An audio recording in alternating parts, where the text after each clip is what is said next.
Okay, now I'll go into the L100 program. Just for your reference, L and P are not the only masters that are right now at the moment planned to be developed. P, L, and C, the composition part program will be starting, will be launching summer term. And I believe each course, each program is supposed to have up to 108. So it's going to be from 101 to 108 for P, 101 to 108 for all other programs as well. Just for your reference, I think that might be helpful for you to know later on if anyone wants to consult. Now the L program, there's a new aspect to the new L102 and L103. It's very writing heavy. It's literature, yes, but it's going to have feature. You're going to be downloading 2 books, like any other story module. You would have the regular lesson books, and then you have the personal lesson book, right? For the L102 and 103, you will download the workbook and a literary folio. That semi-book is supposed to be building up portfolio with your students. That I'll go into more detail later. But once we go through the general overview, the structure of all 13 weeks, you'll understand when they'll be utilizing those semi-books. Now the L101, simply put, is structurally, it's similar to V1. Actually, it's almost exact copy. Yeah. That will help you to understand the structure. The methodology should be more in-depth course, right? You're digging deep into the discussion of each part of the literature, but one aspect, there's 2 books in the currently available L program that you need to be aware. The L101, the first book is the Interpreter of Maladies. This was used in, I believe, in 2.0, 202, I think. This book comprises of several short stories. Naturally, your first, the lessons, the 4 lessons that uses this paper book, you're going to just go into all short story. Bam, bam, bam, bam, bam. Now, every L program you use 3 books, 4 lessons per book. The other outlier of the L program is the Alice in Wonderland and Through the Looking Glass. In lesson 7, you're going to be overlapping the 2 stories for that program, which is L103. That'll be lesson 7. Other than that, the other books, for example, The Great Gatsby, that I'll go in depth today, are just one plot. Right? That's good to know. So the agenda is the same as earlier as the P. I'll go over program objective, program, and the specific course structure, and the whole learning cycle, which you have available in front of you, or hopefully not everyone. First thing we want to go over is the program objective, which is literary analysis, and I also think I would want to add literary appreciation, because the kids, for V1, we simply put, realistically, we want to teach the kids how to read, or at least spark an interest of reading, which is the hardest part. I want to ask, throw a question at you guys. Who actually reads literature right now, at this age? Okay, Teresa. Nice. 1, 2, 3, 4, 5, 6, 7. Okay. What is the recent book that you read? Fun. I'm sorry? Right? Fun. Oh, nice. David? Edification. Esther? House of Blues. I'm actually not done. Now, when you're reading, do you stop at the, just reading? Do you stop? And do you just read it once? No, right? You read it several times to understand, to reach the underlying meaning of each context, right? If you think about the whole V1 structure in the earlier levels of 3.0, it kind of helps you how you should assign your lesson, or how you should create your lesson plan. You start with the overall theme or motif of the book or each portion of the lesson, right? And then you go into the context, but maybe before going into the context, you kind of want to prep them for what overall context that they would have. And then you go in deep, go into the underlying concepts of each, I guess, sentence. Maybe. Now, if you remember Great Gatsby, I think most of us read this earlier in our lives, like I guess high school? Yeah, a long time ago. If you read it again, has anyone read it after that? Like maybe just you're bored, started reading Great Gatsby. If you start reading this again, each and every sentence has so many subtext in it, every word choice that the author has. You're probably going to be thinking, oh man, how am I going to convey this to your students? Right? I think that's the biggest challenge in literature, right? Especially the master program, because they're only going to read it once. And maybe later on in life they might read it again. But this is a sample of L102, which I will go into. The thematic theme of each course is as follows. L101 is, I believe, literature.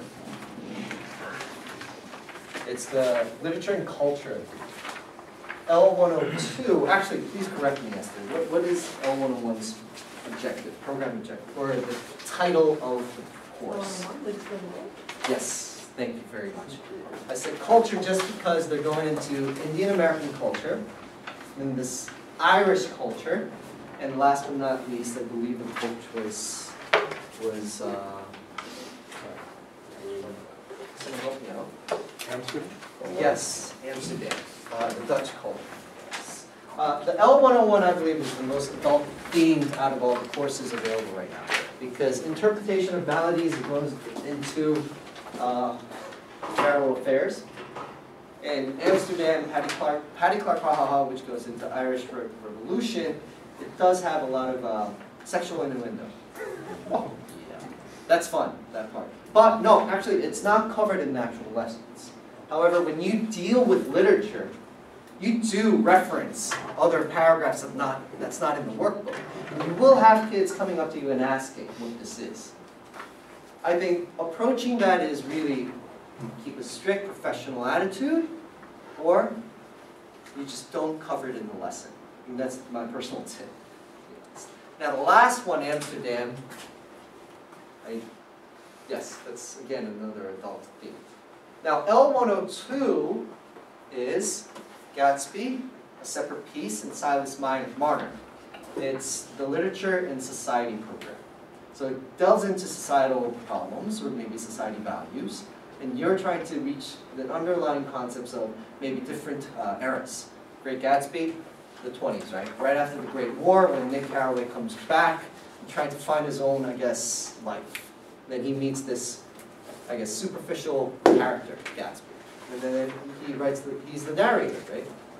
Now for L103, which is literature and adventures in literature, you would go into Alice in Wonderland, you'd go into The Wind in the Willows, and I believe the last part, sorry, I'm still going to grasp Gulliver's Travels. Now, those books, those books aren't easy as well.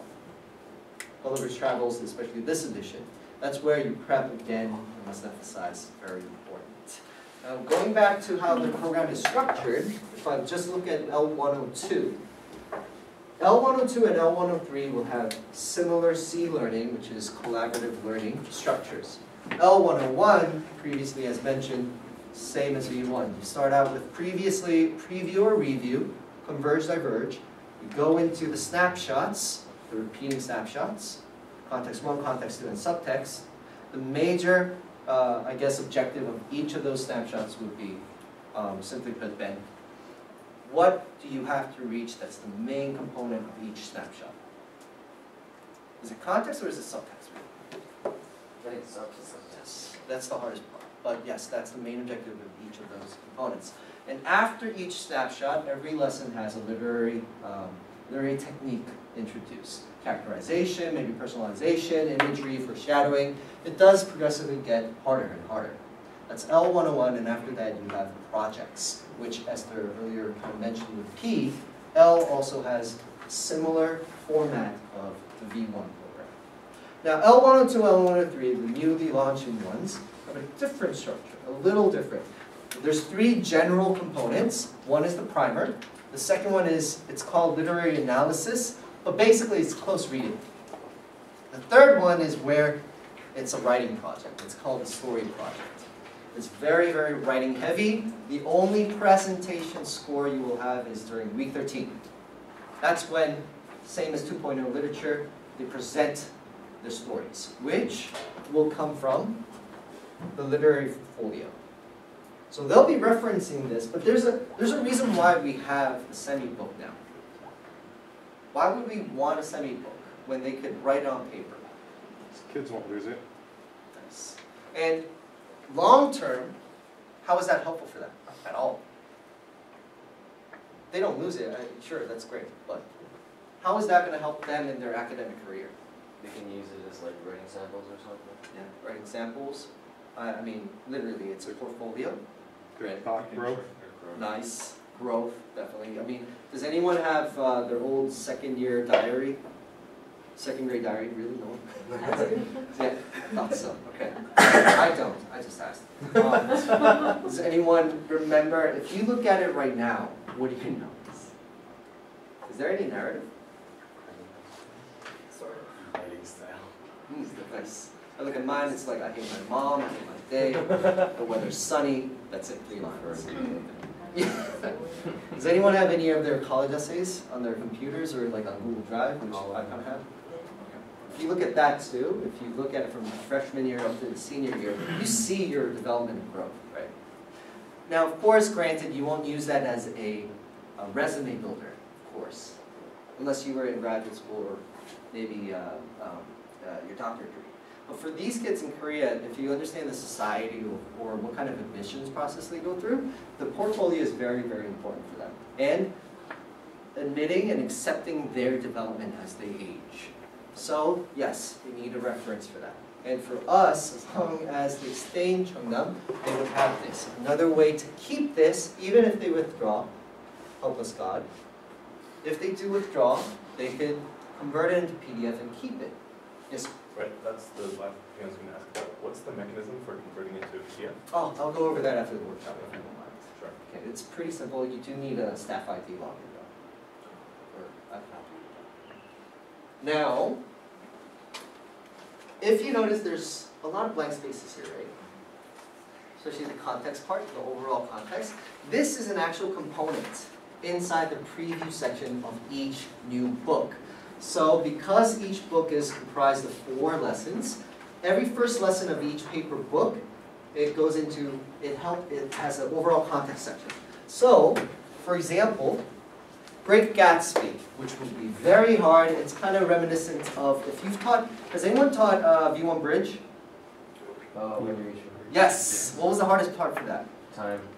Well, what do you mean time? Time, sorry, I'm not showing the student time.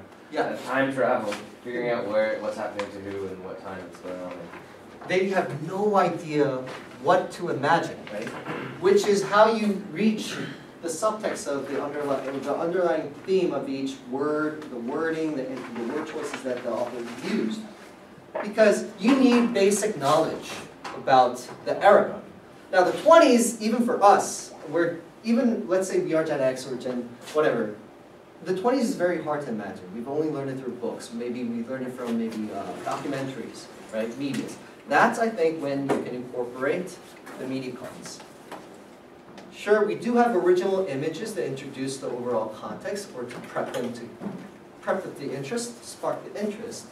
But I personally think the best way is to show that, visualize it for it. Since we're going to Gatsby, has anyone seen the new Gatsby movie? Leo, how'd you like it? Yeah, sure. Why not? Enjoyed it? I think the best part, well, not one of the best parts of it was the visuals. Yeah. Right, the colors. Gatsby's mansion is actually kind of like a Normandy mansion. In the book, it says it's a fake imitation of a Normandy castle or an inn, but he did do well. The director, the art director. And how about the casting of the new movie compared to the 70s Gatsby? Oh, sorry. Yeah, it was pretty good. I mean, it's a challenging role for the Gatsby, or Nick Carraway, I think it was Tobey Maguire, right? Well, it's the personal preference. I could stand ground on yours side too. But my point is, I think that movie could be a great way to show them the setting, because especially the party scene, it would be very helpful to show them the overall context. Okay, it's the 20s. They can't imagine what they're wearing in the 20s. They can't imagine what kind of people there are, you know, because you do have societal like slangs. For example, you go into the overall context. One of them is right here, flappers. Now, does anyone do we know what flappers is? It's basically women who, in a nice way to put it, kind of doesn't follow the societal, I guess, expectations, right? We do expect them to use, again, our friend Wikipedia to look at the summarization of what a flapper, the terminology is. I would try to stick to maybe 1 or 2 or 3. The main things that will help them to understand the theme. Bootlegging, I think that could come later on, maybe lesson 3 or 4, because that's when Gatsby actually, comes forward of what kind of, how he made his fortune, right? But before that,